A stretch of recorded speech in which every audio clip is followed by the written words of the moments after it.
आदाब, नमस्कार। आप देख रहे हैं आसान न्यूज़। आपके साथ हूँ मैं मोहम्मद इकबाल ख़ान।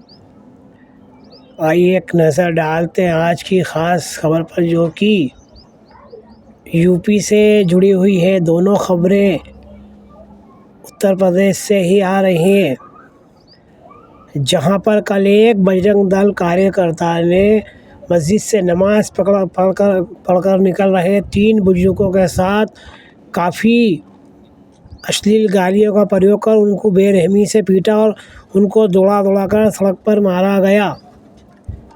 खबर के अनुसार बजरंग दल का यह नेता अपनी स्कूटी से कहीं जा रहा था और इसी दौरान 3 बुजुर्ग नमाजी, जिनकी दाढ़ी और टोपी थी, इनने उनको देखा, अपनी स्कूटी सड़क पर खड़ी की और उनसे सबसे पहले उनका आधार कार्ड मांगा।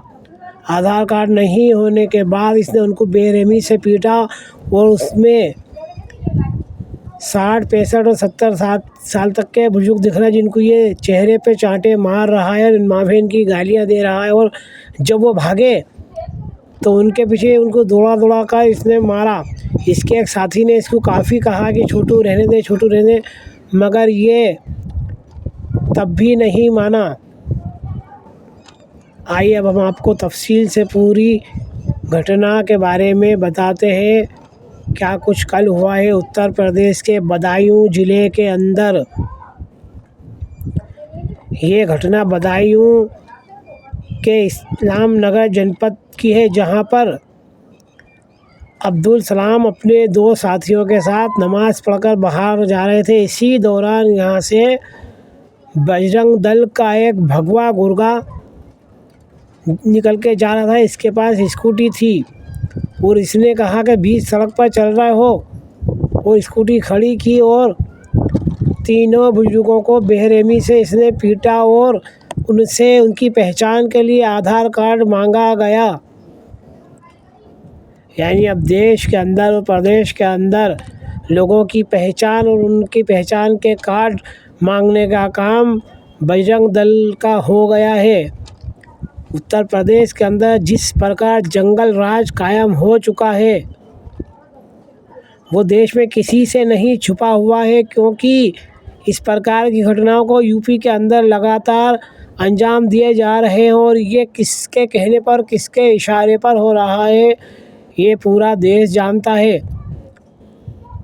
इस भगवा गुंडे ने इन बुजुर्गों को, जिनके चेहरों पर दाढ़ी भी थी, टोपी भी थी, और ये नमाज़ पढ़कर बाहर निकल रहे थे तीनों, उसी दौरान इसने उन्हें वहाँ रोका और रोकने के बाद पूछताछ की और आधार मांगा। जब उनके पास आधार नहीं था तो इसने उनके गालों पर थप्पड़ मारे और साथ ही तीनों को अश्लील गालियाँ दी।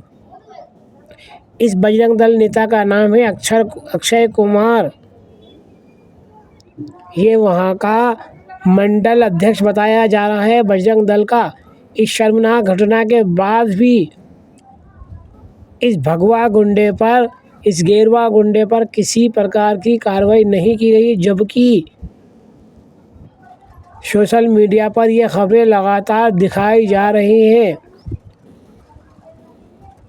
इनकी मर्यादा का आलम यह हो गया भगवा गुंडों की कि ये अपने बाप की, दादा की उम्र के लोगों को मार रहे हैं, जबकि इस अक्षय कुमार भगवा गुंडे की उम्र ज़्यादा से ज़्यादा 30 साल नहीं होगी। मगर जिस तरह ये उन बुजुर्गों को चेहरे पर थप्पड़ मारा, ये बहुत शर्मसार घटना है। जब से रमज़ान का महीना शुरू हुआ है, इस प्रकार की घटनाएं लगातार बढ़ती जा रही हैं। रमज़ान के इस मुबारक महीने में लगातार मुसलमानों को निशाना बनाया जा रहा है। देखना है कि अब बदायूं एसपी या वहाँ की पुलिस या प्रशासन इस भगवा गुंडे पर, इस गेरुआ गुंडे पर क्या कार्रवाई करती है, जिसने अपने बाप के समान 3 बुजुर्गों पर हाथ ही नहीं उठाया, उनको बेरहमी से मारा है, उनको दौड़ा कर पीटा है और उनसे पहचान के लिए आधार कार्ड मांगा है। जब इस प्रकार की गतिविधियों को बजरंग दल या वीप के नेता या लोग अंजाम दे रहे हैं, तो फिर लगता है कि इस देश के अंदर पुलिस या कानून का कोई काम ही नहीं है। इन बुजुर्गों से आधार मांगने वाला ये है कौन? ये गली मोहल्ले का लफंगा भगवाधारी गुंडा। इसके खिलाफ सख्त से सख्त कार्रवाई होना चाहिए। आइए दूसरी खबर हम आपको रूबरू कराते हैं, जो कि उत्तर प्रदेश के प्रयागराज से आ रही है, जिसका नाम पहले इलाहाबाद था। यहाँ पर एक शंकराचार्य पर यौन आचार का मामला दर्ज करने हेतु आदेश दिए गए हैं। क्या है पूरा मामला, अब आपको हम विस्तार से बताते हैं कि इलाहाबाद की पॉक्सो कोर्ट ने शंकराचार्य स्वामी अभिमुक्तेश्वरानंद सरस्वती के खिलाफ नाबालिगों के यौन शोषण के मामले में तत्काल FIR के आदेश दिए हैं। अदालत के आदेश के बाद झूंसी थाना में मामला दर्ज किया जाएगा।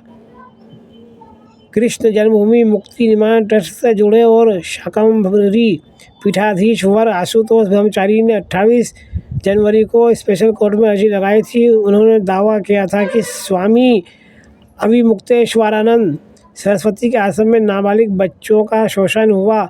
साक्ष्य के रूप में एक CD भी कोर्ट में पेश की गई थी। इसके पहले भी मध्य प्रदेश के इसी प्रकार के स्वामी पर आरोप लगे थे, जिसमें राजस्थान की एक युवती ने अपने साथ गलत काम किए जाने की सूचना दिल्ली के कमिश्नर को ईमेल पर भेजी थी। उसके बाद इसकी जांच शुरू हो गई है। वहीं अब ये दूसरा मामला जो कि उत्तर प्रदेश से आ रहा है, जहां अदालत ने इनके खिलाफ केस दर्ज करने के आदेश दिए हैं। देखना है कि आगे क्या कुछ होता और कौन सी कार्रवाई इन पर होती, क्योंकि ऐसे लोगों के ऊपर राजनीतिक लोगों के हाथ होते हैं। इनकी पहुंच बहुत ऊपर तक होती है, इस कारण ये लोग छूट जाते हैं या इन पर कोई ख़ास कार्यवाही नहीं की जाती हैं, क्योंकि पुलिस पर भी ऐसे लोगों को बचाने के लिए ऊपर से दबाव आता है। हमने सोचा वीडियो काफ़ी अच्छी है, इससे आपको रूबरू करा दें। आप देख रहे हैं अज़हर न्यूज़ और आपके साथ हूँ मैं मोहम्मद इकबाल ख़ान। अगर ये वीडियो पसंद आए तो लाइक कीजिए, शेयर कीजिए, सब्सक्राइब कीजिए। फिर ऐसी किसी वीडियो के साथ मैं आपसे रूबरू होऊंगा।